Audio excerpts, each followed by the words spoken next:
Oke, terima kasih Kak ya. Anak-anak kan sudah banyak yang tahu apa itu AI, ya kan? Atau barangkali kalian sudah menggunakannya tapi nggak sadar kalian bahwasanya itu adalah salah satu aplikasi AI. Sekarang saya mau tanya dulu nih, ada yang tahu nggak AI itu apa? Atau pernah nggak menggunakan AI? Pernah. Coba tepuk tangan siapa yang udah pernah menggunakan AI? Hampir semua ya? Iya. Ada nggak yang bisa jelasin sama aplikasi apa sih yang sering kamu gunakan dalam kehidupan sehari-hari gitu ya? Oke, silakan Kak. Apa itu Kak? Boleh berdiri nggak Kak? Silakan. Aplikasi yang saya gunakan itu Cici untuk membantu saya mengerjakan tugas. Ya, oke. Nanti menggunakan aplikasi Cici untuk mengerjakan tugas. Oke, tepuk tangan buat Nadi.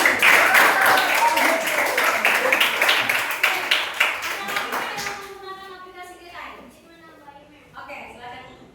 Saya sering menggunakan Canva untuk mengedit. Oke, Jessica sering menggunakan Canva untuk pengeditan video. Sehat? Nah, jadi saya kasih dulu lah secara umum AI itu apa? AI itu adalah salah satu aplikasi yang sering kita temukan di internet ya untuk menjadi partner kita di dalam kehidupan kita sehari-hari. Seperti tadi kata temanmu si Nadine sering menggunakan aplikasi apa tadi Kak? Cici ya di dalam mengerjakan tugasnya. Oke ya. Nah, yang kita bahas hari ini adalah berpikir komputasional. Ya. Nah, itu adalah bagian dari tujuan pembelajaran kita hari ini. Itu yang pertama adalah peserta didik mampu memahami konsep dasar berpikir komputasional. Tujuan yang kedua adalah peserta didik mampu menguraikan dan memberi contoh penerapan berpikir komputasional dalam menyelesaikan permasalahan di dalam kehidupan kita sehari-hari. Ya, itu yang akan kita dapatkan di dalam pembelajaran ini. Oke, sekali lagi Nak. Secara umum apa sih itu komputasional? Komputasional thinking atau yang disebut dengan apa? CP adalah sebuah kemampuan berpikir untuk menyelesaikan suatu permasalahan secara menyeluruh, logis dan teratur. Oke, saya menjelaskan sebentar. Misalnya dalam kehidupan kita sehari-hari kita contoh nih masak mie instan lah misalnya. Bagaimana secara logis untuk memasak mie instan? Tentu harus ada langkah-langkahnya. Ya, nggak mungkin dong langsung buka bungkusannya langsung celupkan ke air. Nah gitu kan. Jadi step by stepnya harus ada. Itu adalah salah satu contoh berpikir komputasional di dalam kehidupan sehari-hari kita. Contohnya gimana Mem? Berarti kita harus kupas apa dulu? Siapin dulu bumbunya, kemudian ditumis, kemudian apa lagi? Iya, dibuatin airnya, ditunggu sampai mendidih, kemudian dicelupin minyak. Habis itu dimasukin apa? Telurnya, kalau pakai telur, apa lagi? Ya, kasih bumbunya, udah mendidih, ya, coba rasa, baru itu adalah salah satu contoh berpikir komputasional di dalam kehidupan kita sehari-hari. Bisa paham sampai situ kan? Nah, itu tujuannya untuk apa? Karena kalau kita mempelajari salah satunya adalah kalau kita di dalam kehidupan kita ini ya pasti akan menemukan permasalahan-permasalahan di dalam kehidupan kita. Bagaimana kamu bisa menyelesaikan suatu perkara dengan menggunakan logika? Bagaimana kamu mengerjakan suatu pekerjaan yang berat? Ya, kita mengerjakan itu dengan memecah-mecah pekerjaan itu sehingga lebih kecil dan kita bisa menyelesaikannya keseluruhan. Gitu. Jadi setiap pekerjaan atau setiap ada masalah yang akan kita hadapi itu kita akan menyelesaikannya melalui langkah demi langkah. Gitu. Jadi berpikir komputasional ini adalah mengajarkan kita untuk lebih berpikir secara kritis dalam menggunakan gitu ya. Oke. Dengan kata lain, berpikir komputer bukan bukannya menentukan kita menjadi seperti komputer, ya. Melainkan kita bagaimana sebuah apa nih? Bukan sebuah ya, beberapa kentang, ya, bahannya kentang. Jadi kita ikuti langkah-langkah. Kentangnya dikupas dulu, ya. Kemudian kentang ini mengalami suatu proses, ya. Hasilnya akan banyak. Ada yang menjadi soto, ada menjadi kentang goreng. Nah, jadi ini perhatian.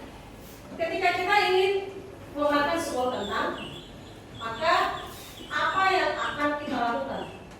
Oke, bagaimana caranya? Bagaimana urutannya? Dari mana kita harus memulainya? Dan apa saja yang harus kita butuhkan?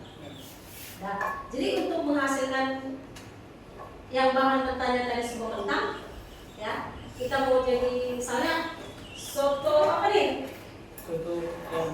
Soto Medan ya, soto Medan ya, yang pakai apa namanya? Perkedel berarti bahannya dari mana? Kentang. Kentang goreng ya, namanya kentang goreng, pasti bahannya dari kentang. Jadi untuk dapat hasil menjadi perkedel yang dimasukkan ke soto Medan dan menjadi kentang goreng, maka step-stepnya itu harus ada. Ya, kita harus pergi dulu mana nih? Ke Surabaya. Beli apa nih? Beli kentang, kan gitu ya. Setelah itu kemudian kentangnya dikupas, kemudian diolah dan menghasilkan beberapa hasil. Oke, bisa ya? Itu adalah contoh sederhana yang kita temukan dalam kehidupan kita sehari-hari. Oke, next, nasi goreng.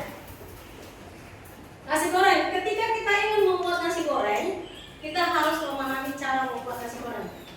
Ya, lalu kita mengumpulkan bahan-bahannya, kemudian kita mulai membuat nasi goreng sesuai dengan langkah-langkahnya. Dalam membuat nasi goreng, kita harus menyiapkan kompor, wajan, spatula, minyak goreng, nasi, apa lagi? Dan lain-lain.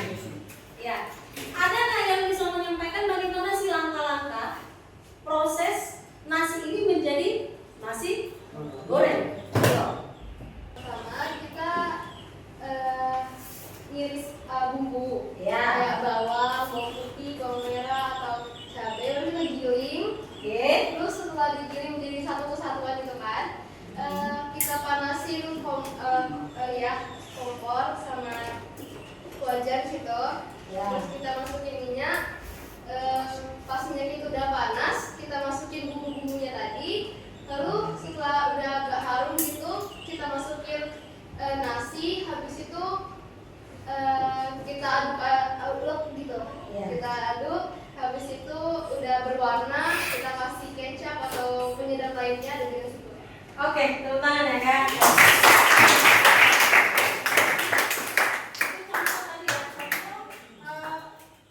Berpikir komputasional dalam kehidupan sehari-hari yaitu memasak nasi goreng. Artinya kita harus mengikuti step by step. Oke ya. Nah, lanjut. Nah, intinya apa gitu ya? Intinya apa kita mempelajari komputasional ini, berpikir komputasional ini? Dalam menyikapi sebuah masalah, kita dituntut untuk berpikir secara teratur dan runtun. Ya, apa yang akan kita lakukan? Bagaimana caranya? Dan bagaimana cara memulainya dan seterusnya. Bisa ya? Jadi kalau kamu menemukan suatu problem atau ingin mengerjakan suatu pekerjaan, nggak bisa langsung kita langsung ke hasil. Kita harus mengerjakannya dari proses. Saya itu kesimpulannya. Kemudian berpikir komputasional ini mengharuskan kita berpikir menggunakan logika. Ya, nggak bisa pakai perasaan di dalam mengerjakan PR matematika. Contohnya, mencari apalah misalnya, mencari rumus misalnya, ya kan, berapa rumus, nggak bisa pakai perasaan, harus menggunakan logika. Itu ada di dalam berpikir komputasional ini. Yang pertama ada decomposition, ada pattern recognition, ada abstraksi, ada algoritma design. Ya, ini menjelaskan. Nah, ini dekomposisi ini adalah bagaimana kita memecah-mecah masalah algoritma. Ini algoritma menyelesaikan suatu pekerjaan itu melalui seperti tadi langkah demi langkah. Yang harus kamu selesai dulu yang ini, baru yang pertama, baru ke nomor 3. Nggak bisa langsung ke nomor 3. Itu algoritma. Ini mengembangkan petunjuk pemecahan masalah yang sama secara step by step, ya, langkah demi langkah, tahapan demi tahapan, sehingga orang lain dapat menggunakan langkah atau informasi tersebut untuk menyelesaikan permasalahan yang sama. Oke ya, oke.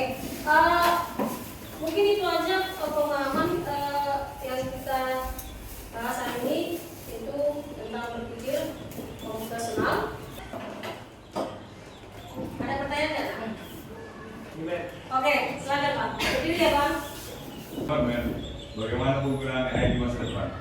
Oh ya, pertanyaan cukup bagus ya. Ya, pertanyaannya adalah bagaimana penggunaan AI di masa depan. Oke, tepuk tangan untuk pertanyaan.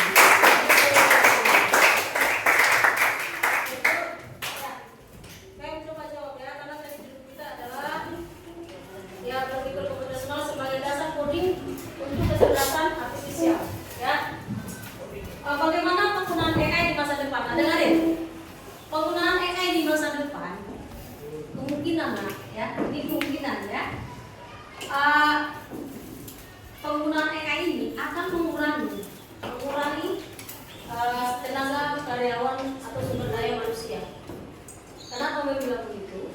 Ya, di semua perusahaan, ya, atau di bidang apapun itu sudah banyak menggunakan AI. Salah satu contoh, ya, pengeditan desain grafis, mau itu misalnya buat iklan. Buat iklan sekarang nggak perlu lagi harus sewa artis yang terkenal, misalnya Luna Maya, ya, kemudian syutingnya harus di Bali, terus krunya harus banyak gitu, nggak perlu lagi. Pengeditan membuat iklan produk apapun ini bisa menggunakan AI, bahkan tanpa modelnya. Itu adalah salah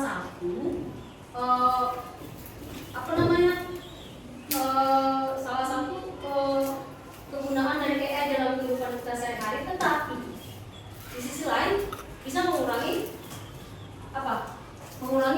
tenaga sumber daya manusia. Tapi itu kembali ke kita, kalau skill kita ada, selama skill kita itu kita asah, ya nggak usah takut, kita nggak akan jobless kan, kita nggak akan pengangguran. Nah, sekarang pertanyaannya, bagaimana kamu mengimbangi pemahamanmu sekarang? Misalnya nanti apa jurusanmu gitu, kamu harus mengimbangi jurusan kamu itu, background jurusan kamu misalnya jadi dokter nih, gitu ya. Dia harus memahami penggunaan AI, karena AI itu bukan hanya untuk komputer, nah, tapi di segala. Ada yang pertanyaan? Ya, silakan Kak, jadi Kak. Kan kami bisa dibilang dengan anak zaman Gen Z kan. Ya. Itu kami pastinya pada zaman ini, zaman Gen Z ini itu atau zaman now, Ya, itu kayak malas gitu Mem. Nah jadi apa-apa kami selalu bergantung sama AI Mem, misalnya dalam mengerjakan tugas. Jadi Mem, apa solusi yang bisa memberikan kepada kami Mem, agar kami tidak terlalu bergantung dengan AI, misalnya ChatGPT. Oke, bagus sekali pertanyaannya. Tepuk tangan dulu. Nah, itu pertanyaan, kalau kita ketergantungan dengan AI, berarti kita nggak jalan dong. Mohon maaf, jadi bobrok kan? Nah, jadi bagaimana mengimbanginya? Gini, AI itu adalah ciptaan manusia. Bisa dipahami? Manusia yang menciptakan produk AI itu. AI itu kita jadikan menjadi partner tuh ya. Dalam arti itu adalah rekan kita, tetapi bukan dia yang menguasai kita. Kita yang menguasai dia. Dengan cara apa? Ketika kita buat perintah di komennya, buatkan saya presentase mengenai dampak negatif narkoba pada pembelajaran biologi, misalnya dia tugas itu langsung keluar kan? Kalian tinggal mau video kemana? Ke PowerPoint atau pakai Canva. Tapi paham nggak? Nggak paham kan? Belum tentu paham kan? Nah, berarti kan AI itu hanya membantu kita mempercepat pekerjaan kita supaya paham bagaimana yang kamu harus baca ulang, harus nonton ulang. Kenapa? Karena belum tentu hasilnya 100%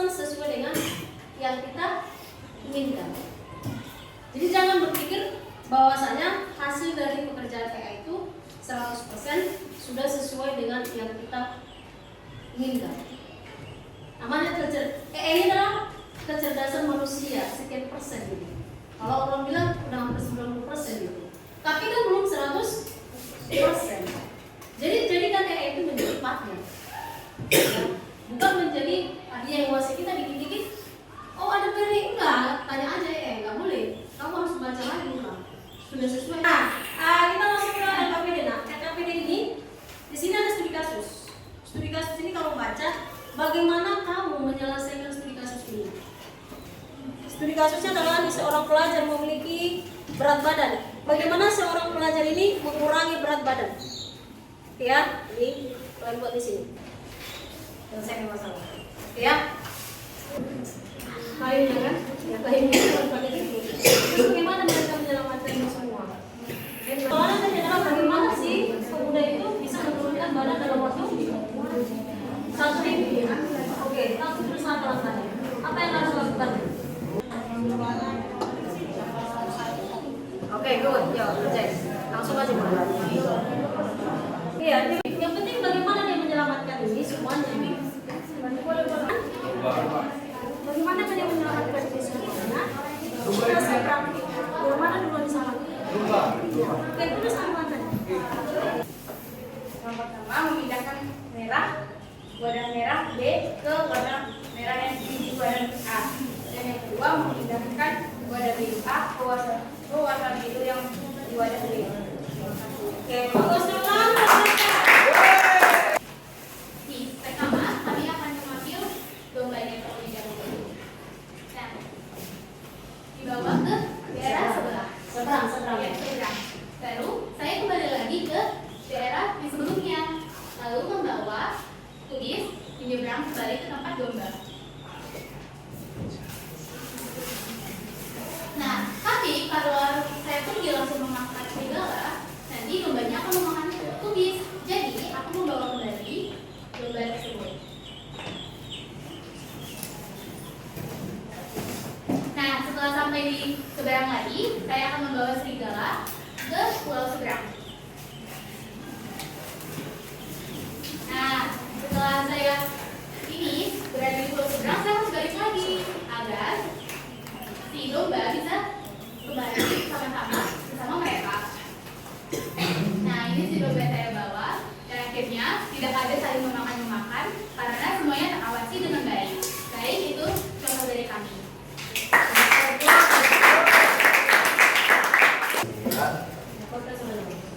Yang kedua yaitu rutin berolahraga. Yang ketiga, makan buah-buahan dan sayur-sayuran yang bergizi. Yang keempat, tidur yang cukup. Yang kelima, makan makanan yang tinggi protein.